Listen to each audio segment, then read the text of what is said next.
सत श्री अकाल दोस्तों, इस वीडियो गल करांगे रेंट एग्रीमेंट के बारे। कोई भी मकान या दुकान किराए ते लेंदे या दिंदे आ उस समय सब तो पहला इंपॉर्टेंट हुंदा है रेंट एग्रीमेंट यानी किरायानामा।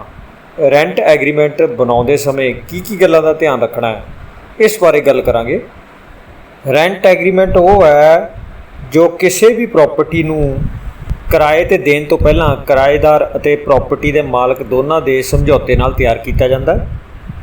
इस एग्रीमेंट विच मकान मालक दीयां सारियां शर्तां लिखती रूप विच हुंदियां ने, फिर दोनां दी सहमति होण ते सिग्नेचर कीते जांदे आ। जे कोई बदलाव करना है तां 30 दिन पहलां नोटिस दिता जांदा है। रेंट एग्रीमेंट की गल्लां ध्यान विच रखणियां चाहीदियां उस बारे गल करांगे जो दोनां वास्ते ही जरूरी हुंदी है।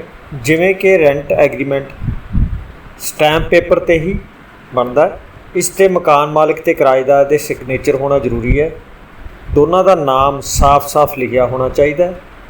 किराए ते देण वाली जगह का पूरा पता होना चाहिए। रेंट एग्रीमेंट विच किराए की ठीक जानकारी होनी बहुत जरूरी है। किराए देण की तरीक होनी चाहिए है। जे देर हुंदी है जुर्माना लगाया जाएगा, इस बारे भी साफ साफ होना चाहिए। किराएदार वालों दित्ती सिक्योरिटी का वेरवा होना जरूरी है। किन्ने समय वास्ते प्रॉपर्टी किराए ते दित्ती जा रही है ये लिखिया होना भी बहुत जरूरी है। मकान मालक द्वारा की सहूलतां दित्तियां जा रही हैं वो भी रेंट एग्रीमेंट विच होना चाहिए है। प्रॉपर्टी दे नाल की दिता जा रहा है, जिवें कि कोई बैड, पक्खा, फ्रिज आदि। किराएदार नूं घर छड्डण जां मकान मालक द्वारा घर छडवाउण वास्ते 1 महीने का नोटिस देना जरूरी हुंदा है। मकान मालक किराए ते देण तो पहलां जिसनूं किराए ते दिता जांदा मकान किते उसका कोई क्रिमिनल बैकग्राउंड तो नहीं, रेंट एग्रीमेंट वेले दोनों नूं एक दूसरे की पूरी जानकारी होनी जरूरी है। जिवें मालक नूं किराएदार की पूरी जानकारी होनी चाहिए है, इस तरह किराएदार नूं मकान मालक की पूरी जानकारी होनी चाहिए है। बिजली, पानी, हाउस टैक्स वगैरह का खर्चा किराए च शामिल है या नहीं, जे किराए तो अलग है ये साफ होना जरूरी है। किराया किन्ने समय बाद वधाया जाएगा, किन्ना वधाया जाएगा, ये सब रेंट एग्रीमेंट विच लिखिया होना चाहिए। किराए के मकान की कायदे कानून की जानकारी होना भी जरूरी है। रेंट कंट्रोल एक्ट 1972 ये कानून किसी भी रहायशी प्रॉपर्टी या कमर्शियल प्रॉपर्टी किराए ते लई जाती है या दित्ती जाती है इस ते लागू हुंदा। रेंट एग्रीमेंट नोटरी के वकील की मदद नाल बनाया जाता। इस विच जिहड़ियां गल्लां दा ध्यान रखना जरूरी है उस बारे गल करांगे।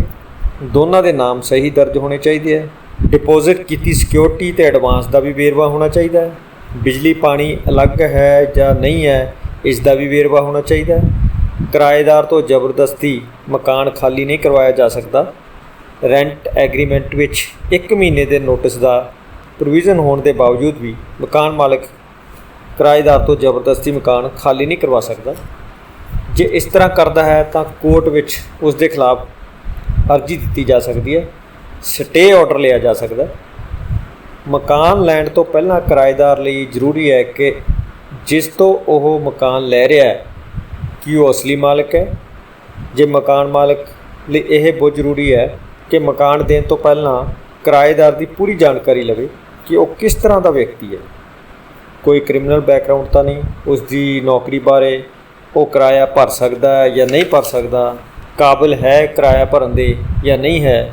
मकान की मेनटेनेंस, मकान की होने वाली रिपेयरिंग, रंग वगैरह की जिम्मेवारी मकान मालिक की बनती है। किराएदार इस बारे रेंट एग्रीमेंट विच भी वेरवा लिखा सकता है। किराया तय करने तो पहला आस पास के मकानों तो किराए का अंदाज़ा लेना चाहिए है। रेंट एग्रीमेंट 11 महीने का ज़्यादातर क्यों करवाया जाता है इस बारे भी गल करांगे। अगली वीडियो के विच इस बारे गल करांगे। होर इस तरह दी वीडियो देखने वास्ते साडे चैनल नूं सबसक्राइब जरूर करो ते घंटी दा बटन दबाओ